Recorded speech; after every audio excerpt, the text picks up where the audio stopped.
Pada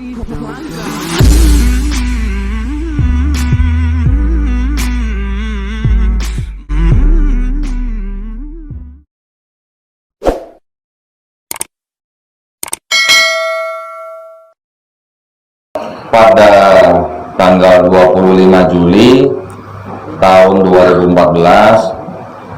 saya mengambil kesimpulan dan mengambil keputusan untuk mengucapkan 2 kalimat syahadat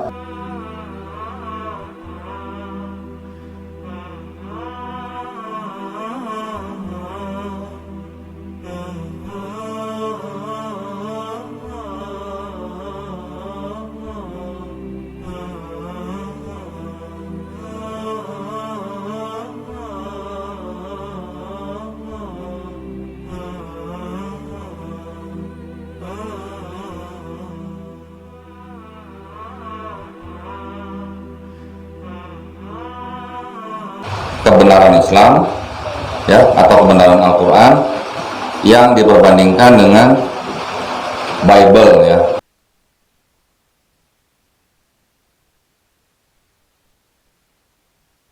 Dan saya makin intens melakukan riset.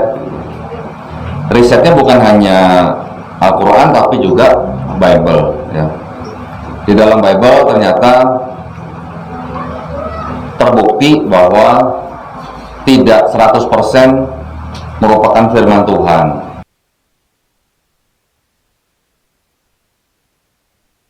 Barulah kemudian saya melakukan riset yang agak mendalam. Ternyata di dalam Bible itu terdapat banyak kontradiksi.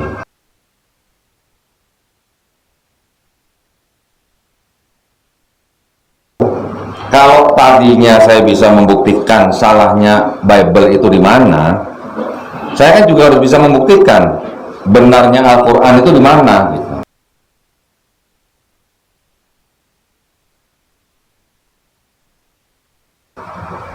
Jadi Islam, kalau kita melihat secara utuh gambarannya dari mulai penciptaan sampai yang sekarang ini, Islam itu ya hanya agama, hanya satu-satunya agama yang diturunkan Allah Subhanahu wa taala kepada manusia sebenarnya. Kita harus percaya bahwa Islam itu sudah ada sejak zaman Nabi Adam alaihissalam diturunkan ke bumi.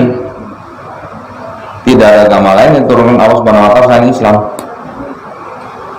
Ya kan? Karena apa yang diberikan oleh Nabi Adam alaihissalam dari Allah Subhanahu wa taala semuanya pesan sama. Yang beda apanya? Dari mulai Nabi Adam alaihissalam sampai Nabi Isa alaihissalam dan Nabi Muhammad SAW. Yang beda apanya?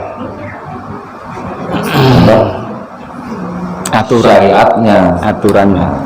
Syariatnya berbeda. Bisa nggak kita sebut Nabi Adam alaihissalam sebagai Muslim? Harus bisa, karena dia bertauhid, karena dia tidak mempersekutukan Allah Subhanahu wa taala. Dan pesannya sama dengan Nabi Muhammad SAW. Yang berbeda hanya syariatnya. Setiap bayi yang lahir itu adalah fitrahnya apa? Muslim. Jadi pada waktu dia menjadi Kristen, dia menjadi Yahudi, dia menjadi Majusi, itu yang menjadikan mereka itu kan adalah orang tuanya. Jadi saya baru paham setelah saya masuk Islam, setelah saya pelajarin lagi, ternyata saya ini bukan berpindah keyakinan atau bukan saya masuk ke dalam agama Islam, bukan. Tetapi kalau menurut Islam, setiap bayi yang lahir adalah fitrahnya Muslim. Berarti pada waktu dia dijadikan Kristen atau dijadikan Yahudi atau dijadikan Majusi oleh orang tuanya, dan kemudian setelah dia mengenal Islam dan kemudian dia menerima Islam, itu artinya dia bukan masuk Islam, bukan, tapi dia kembali kepada Islam. Kembali kepada fitrahnya gitu. Itu yang saya sangat kagum ya.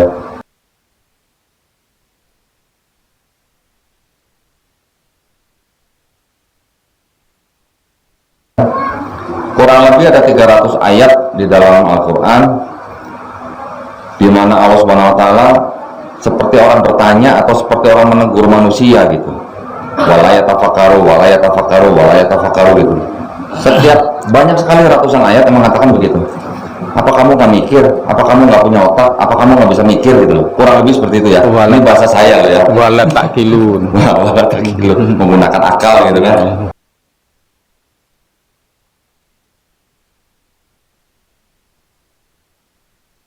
Saya salah satu faktor yang membuat saya percaya bahwa Al-Quran ini 100% atau murni firman Allah adalah karena ilmu pengetahuan zaman sekarang gitu. Kalau mungkin pada abad ke-7 Nabi Muhammad SAW menerima Al-Quran itu mungkin belum zaman sains, belum zaman ilmu pengetahuan. Ayat-ayat yang diturunkan dalam Al-Quran mungkin waktu itu juga nggak dimengerti oleh sahabat-sahabatnya gitu. Tetapi baru terbukti baru kemarin-kemarin, paling baru 50 tahun yang lalu, paling baru 100 tahun yang lalu gitu. Tapi pada saat itu, pada saat Quran diturunkan, bangsa Arab boro-boro gitu ilmu pengetahuan yang mereka kuasai atau yang mereka sangat bisa lakukan itu adalah apa? Atau yang mereka sangat kuasai itu apa? Sastra. Makanya di sana orang kebiasaan kan, baru ngeliat pohon bikin puisi, baru ngeliat apa bikin qasidah gitu. Qasidah itu juga sastra sama syair yang dilakukan gitu. Dan mereka punya kode-kode atau rumus-rumus untuk membuat syair gitu.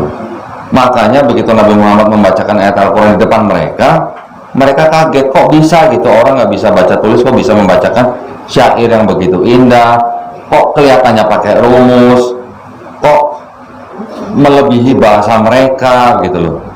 Padahal Nabi Muhammad SAW dianggap sebagai orang yang tidak bisa baca tulis gitu.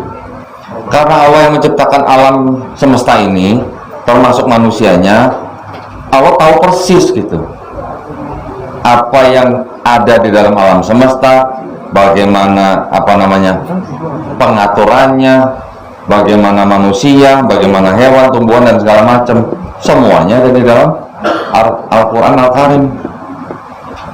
Ratusan ayat, bahkan kurang lebih ada 1000 ayat di dalam Al-Quran yang berhubungan dengan ilmu pengetahuan. Zaman sekarang ini sudah terbukti kurang lebih 80% secara ilmu pengetahuan sudah terbukti, sudah sejalan begitu dengan ilmu pengetahuan. Yang 20% memang belum terbukti benar, tetapi juga belum terbukti salah. Insya Allah mungkin 10 tahun lagi, mungkin 20 tahun lagi, mungkin 100 tahun lagi, insya Allah nanti akan terbukti benar semua. Nah, contohnya apa kira-kira yang di dalam Al-Quran bukti bahwa Allah Subhanahu Wa Taala itu yang menciptakan kita gitu? Contoh misalnya, kita tahu, ada yang pernah dengar istilah Big Bang? Tahu ya, Big Bang? Di Al-Quran ada nggak? Ada kan? Ada.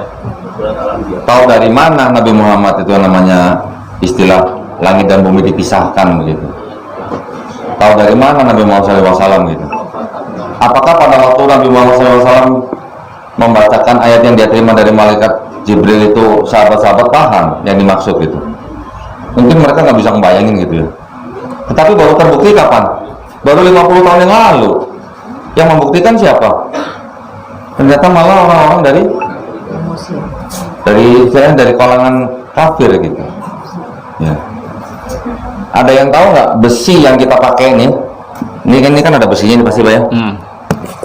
Semua barang-barang yang ada besi itu, entah aluminium, entah atau besi stainless atau apa, semua besi lah yang bisa dimanfaatkan oleh manusia. Ada yang tahu nggak kira-kira asalnya dari mana? Al-Hadid. Al-Hadid ayat 25. Ayat 57. Iya. Surat 57 ya.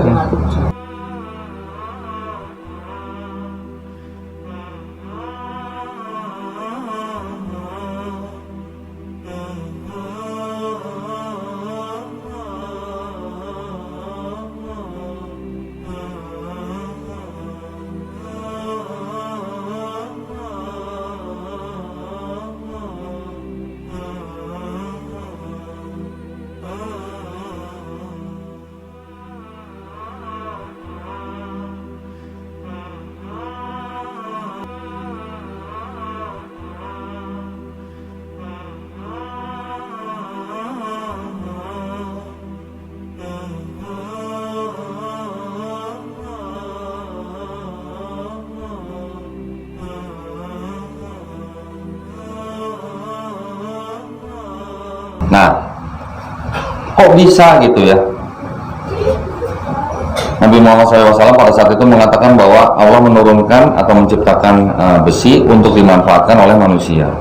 Padahal bumi ini, di dalam bumi kan ada keraknya. Pada saat pertama kali bumi tercipta ini kan ada keraknya dan mengandung begitu banyak besi kan. Ze itu kan kode besi ya. Bumi ini, di dalam kerak bumi ini mengandung begitu banyak besi. Tetapi sama manusia belum bisa dimanfaatkan karena begitu dalamnya gitu. Yang bisa dimanfaatkan oleh manusia adalah besi-besi yang dibawa oleh meteor-meteor yang jatuh ke bumi pada saat bumi ini belum sempurna atau terbentuk oleh atau bisa dihuni oleh manusia gitu. Jadi yang bisa dieksplorasi oleh manusia adalah besi-besi yang sebenarnya berasal dari luar angkasa yang bisa diambil, dimanfaatkan gitu. Dari mana coba kalau bukan itu Allah Subhanahu wa taala yang menciptakan kita gitu. Belum lagi mengenai embriologi ya. Di dalam Al-Quran disebutkan dengan jelas dari apa manusia diciptakan, fasenya bagaimana, setelah sekian lama dia dibungkus dengan apa, setelah sekian lama dibungkus dengan apa. Yang mengkonfirmasi ayat-ayat di dalam Al-Quran itu siapa? Malah seorang profesor yang namanya Profesor Kitmore ya, kira-kira di abad ke-20, beliau sendiri yang mengkonfirmasi bahwa Al-Quran ini tidak mungkin berasal dari Nabi Muhammad. Beliau sendiri sebagai orang kafir yang mengkonfirmasi bahwa ayat-ayat yang berhubungan dengan embriologi itu pasti datangnya dari Tuhan. Bayangkan ya, kita bayangkan, itulah buktinya bahwa Allah Subhanahu wa taala yang menciptakan kita, karena dia tahu bagaimana proses kita dibuat, dia tahu dari apa kita terbuat, dia tahu DNA kita tuh setiap orang beda-beda gitu. Betul kan? Jadi terbukti di dalam Al-Quran ayat-ayat yang berhubungan dengan embriologi yang mengonfirmasi malah Profesor Kitmore. Itu luar biasanya. Itu yang membuat saya takjub gitu.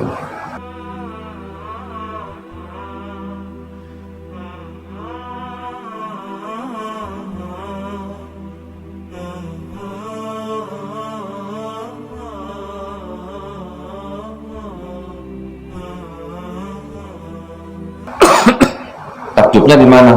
Oh, 1400 tahun yang lalu Nabi menerima ayat-ayat itu, dibacakan kepada sahabat-sahabatnya, dibacakan kepada orang-orang kafir suku Quraisy. Mereka juga nggak tahu mungkin dari mana gitu mereka bisa. Nah, dan dari mana Nabi Muhammad bisa ngomong ayat-ayat seperti itu kalau tidak ada mikroskop gitu. Mikroskop itu adalah satu-satunya alat yang dibutuhkan untuk bisa mengetahui proses daripada embrio itu gitu. Makanya Profesor Kitmore mengatakan bahwa tidak mungkin ayat-ayat itu berasal dari Nabi Muhammad SAW. Nah, kurang lebih seperti itu ya. Belum lagi gunung, dikatakan gunung adalah sebagai pasak bumi. Artinya kalau ada pasak itu kan berarti kan ada gunungnya, di bawahnya ada apa namanya, kayak semacam kayak pasak gitu ya, kayak paku yang besar gitu yang kita tancapkan ke bumi lah, kayak yang pancang gitu. Gunung paling tinggi di dunia apa? Gunung apa? Everest. Berapa tingginya? 88 sekian lah ya. 8.800 meter. Artinya 8,8 kilometer ya. Pasaknya berapa sama? Ternyata gunung itu punya pasak. Pasaknya itu panjangnya, dalamnya berapa tau nggak? Pernah baca? 125 kilometer pasaknya. Jadi yang di atas bumi nongol ini tingginya 8.800 meter atau 8,8 kilo. Pasaknya yang ke bawah, dalamnya ini ternyata 125 kilometer. Coba bayangkan. Bener nggak kata yang dikatakan di dalam Al-Quran? Yang ngomong pasaknya ini 125 kilo siapa?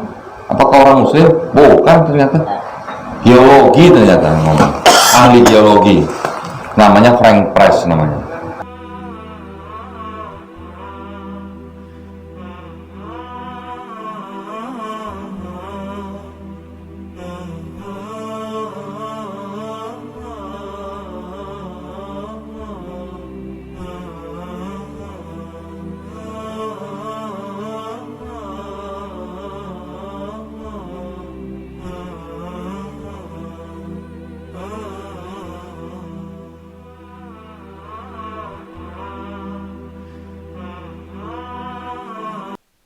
Dia mengatakan hal itu kira-kira juga 50 tahun yang lalu. Baru aja, artinya masih belum begitu lama lah ya. Banyak sekali ayat-ayat yang dikatakan di dalam Al-Quran itu baru terbukti pada zaman sekarang. Contoh lagi, lapisan udara yang di bumi ini itu juga sudah ada di dalam Al-Quran, ya kan? Ada 7 lapis gitu. Kemudian semua makhluk hidup ini, kita termasuk ini, ya, apa namanya, di dalam tubuh manusia ini ada berapa persen air? Kira-kira 80% ya air. Ternyata di dalam Al-Quran juga disebutkan bahwa kami jadikan makhluk hidup itu dari apa? Dari air. Ya, maksudnya air adalah campuran ya, tetapi asal muasalnya kita sudah tahu lah.